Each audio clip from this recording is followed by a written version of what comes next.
Asunta Basterra tomaba polvos blancos, así lo ha declarado hoy una de sus profesoras.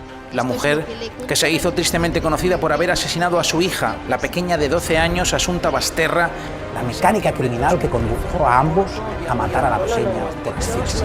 En dosis extremadamente altas. Para la niña tampoco fue normal la presunta agresión que sufrió en su casa de madrugada. ¿Él se decidirá algún día a contar por qué mataron a la pequeña? Me dieron unos polvos que sabían fatal, que yo no dormía.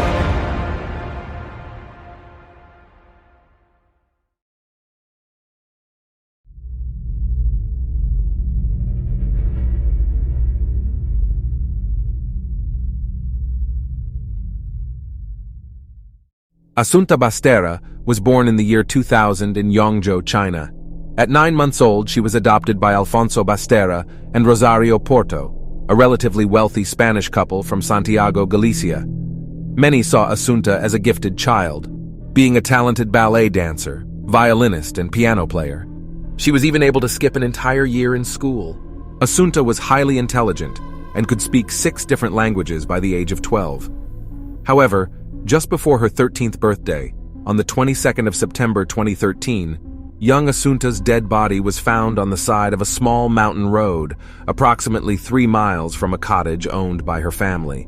According to the official autopsy, she died from asphyxiation.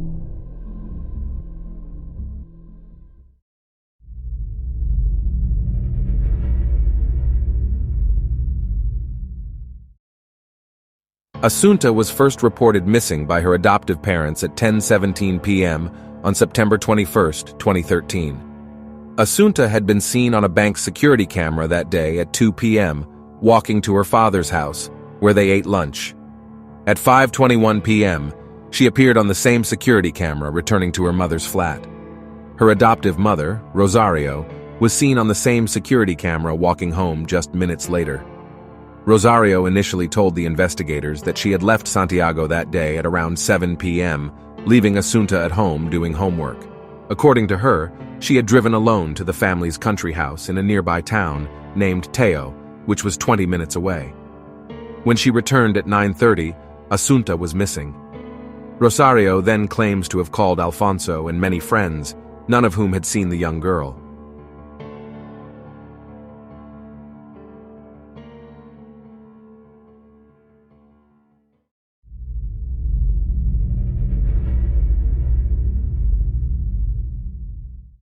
Investigators later recovered CCTV footage of Rosario and Asunta at a gas station on the route towards the small town of Teo at 6:20 p.m. This contradicted what Rosario had previously told to the police and investigators. After she was shown the video with the evidence, Rosario quickly changed her story, this time claiming that Asunta had briefly come with her to the country house, but that she quickly took her back to Santiago because the young girl wanted to do her homework. Rosario claimed that after dropping Asunta off at home, she went to a sporting goods store to buy an item for Asunta's ballet class, but did not go in after realizing that she had left her purse back in the town of Teo. She then claimed to have returned to the country house to retrieve her purse. Then, she went to a gas station, but did not fill her tank because she realized she did not have her discount card. Obviously, the police knew something was up, since the 2 stories that Asunta's mother had told were completely incompatible. As a result, they began to examine the video footage from 33 different security cameras around Santiago. Unsurprisingly, they found no video of Rosario's car on any of the roads she mentioned. The police came to the conclusion that both Rosario and her adoptive daughter, Asunta, arrived at their house in the town of Teo at around 6 p.m., and that Rosario left the house alone at 9.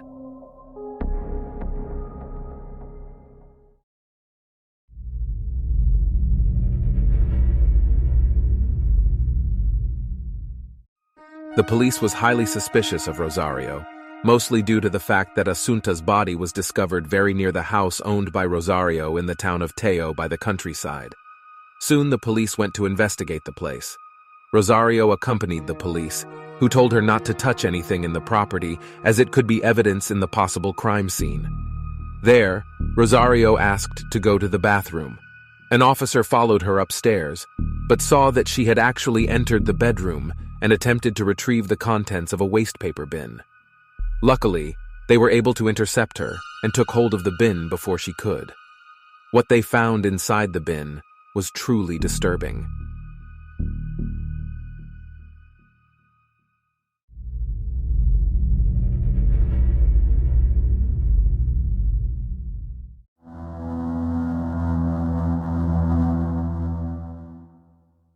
The bin contained a section of the same type of orange rope that Asunta's limbs had been tied with when her body was discovered.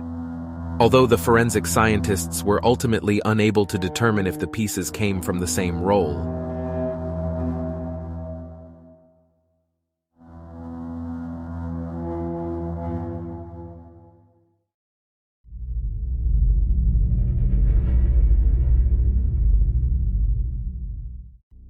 Weeks before her death, Asunta had repeatedly messaged a friend of hers in WhatsApp. Asunta kept telling her friend how her adoptive parents tried to kill her and that she was very nervous.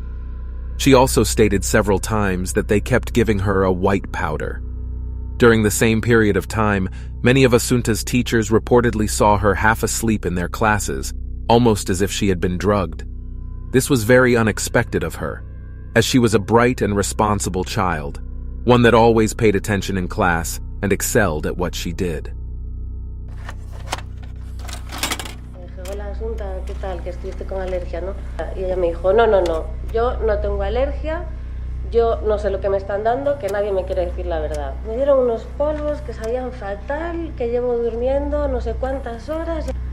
Me dieron unos polvos blancos. ¿Pero quién te los dio? Mamá. Adivinaste hoy. Dice, pues no me acuerdo. Dice, yo no me acuerdo de nada de lo que me ha pasado y no sé qué me está pasando.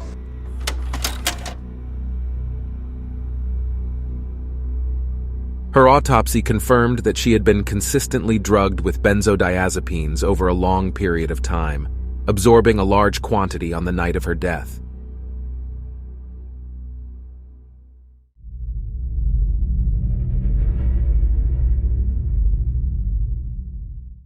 You would think the story ends there, but it doesn't. In fact, it gets much worse.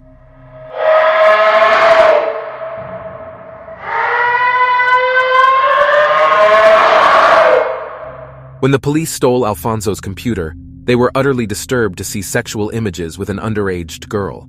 The girl was no other than Asunta Basterra, his adoptive daughter. Alongside those images, the police found other pornographic material featuring Oriental women.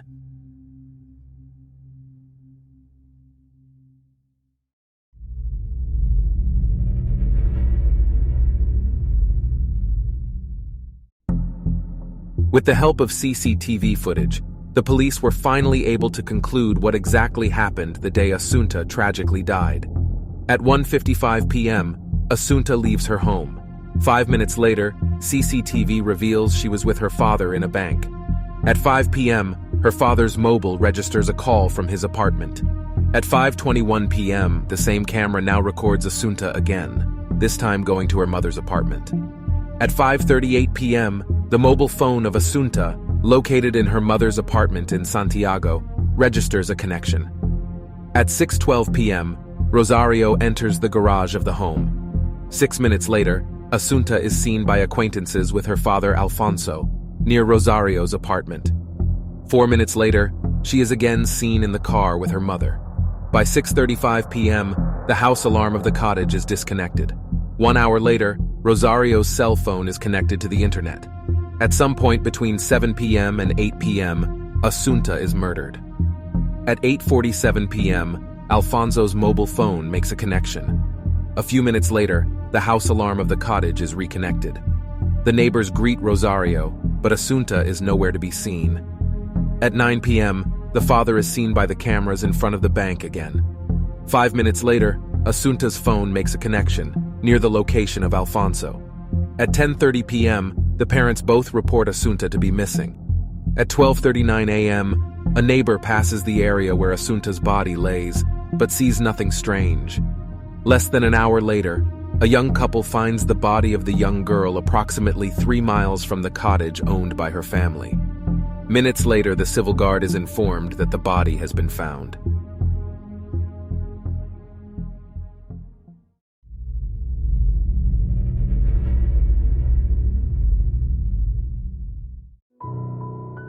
The only two suspects, Alfonso Basterra and Rosario Porto, the adoptive parents of Asunta, were found guilty on the 30th of October 2015.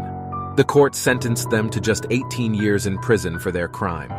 Although Rosario Porto actually died in November of 2020, just 5 years into her sentence. Rosario Porto fue condenada junto a su marido Alfonso Basterra a 18 años de cárcel por el asesinato de su hija adoptiva Asunta, cuyo cadáver fue hallado el 22 de septiembre de 2013 en el municipio coruñés de Teo, próximo a Santiago de Compostela.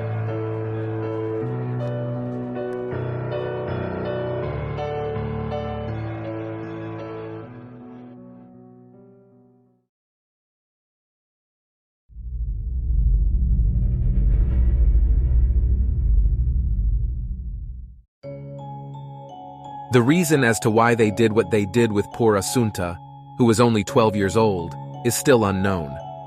Some have suggested that maybe Asunta was about to inherit a big amount of money from Rosario's parents, which drove them both to kill her. However, I personally deem this unlikely, as they had been torturing the girl for months, if not years, prior to this.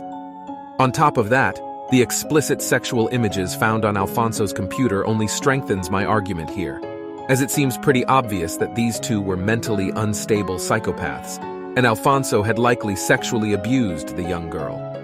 It's a shame that people like this exist, and it's sad that we had to see someone as bright as Asunta go so soon, but at least we know that she is in a better place right now.